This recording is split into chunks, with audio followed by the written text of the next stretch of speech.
Donc ici une vidéo qui va compléter votre cours de mardi dernier et s'intercaler avec la vidéo que vous aviez à faire pour ce mardi.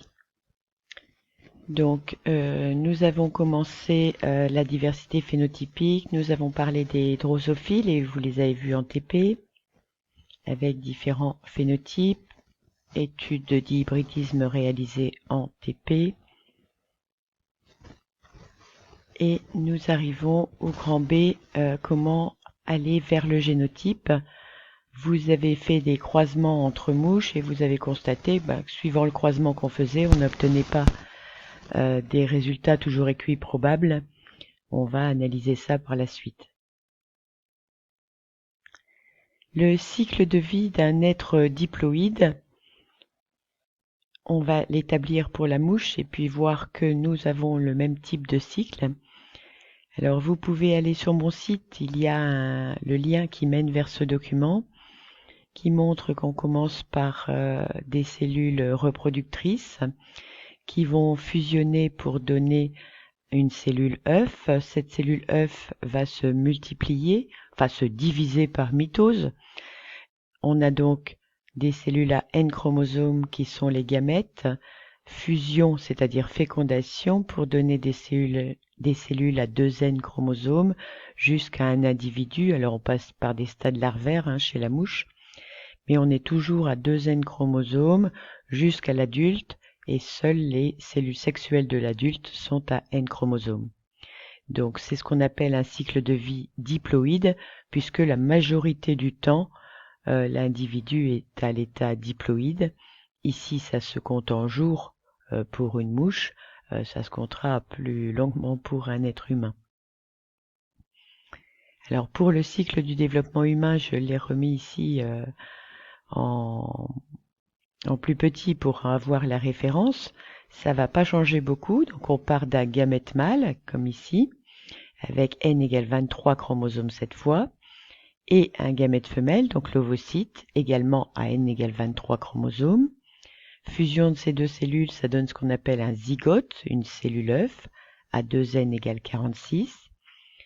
Et puis après de nombreuses mitoses, une descendance à 2N égale 46, qui pourra donner soit des gamètes mâles, soit des gamètes femelles suivant le sexe de l'individu. Alors les mécanismes importants sont donc la fécondation ici, qui réunit N égale 23 plus N égale 23 pour donner 2N égale 46. Des mitoses qui conservent le nombre de chromosomes, je vous rappelle que la mitose est une reproduction conforme. Et enfin, le nouveau mécanisme à voir cette année, la méiose qui réduit le nombre de chromosomes de 2N à N, c'est-à-dire pour l'espèce humaine, de 46 à 23. Nous sommes donc des organismes diploïdes, ce qui veut dire que nos cellules contiennent des paires de chromosomes, 2N égale 46, c'est-à-dire 23 paires de chromosomes homologues. On peut simplifier ce schéma de cette façon et représenter des chromosomes. Alors voici un chromosome avec une chromatide, une deuxième chromatide, les deux chromatides étant reliées par le centromère. On a vu ça en AP pour ceux qui étaient là vendredi. Deuxième chromosome de la même paire, on le représente en rouge pour indiquer qu'il est d'origine maternelle, le bleu d'origine paternelle, et on a donc ici représenté deux chromosomes homologues. Évitez la représentation sous forme de X qui sera très gênante pour les exercices de génétique. Ces deux chromosomes homologues, on peut dire aussi que c'est une paire de chromosomes. Donc vous pouvez les dessiner et les annoter. Bien sûr, les schémas doivent faire partie de votre cours.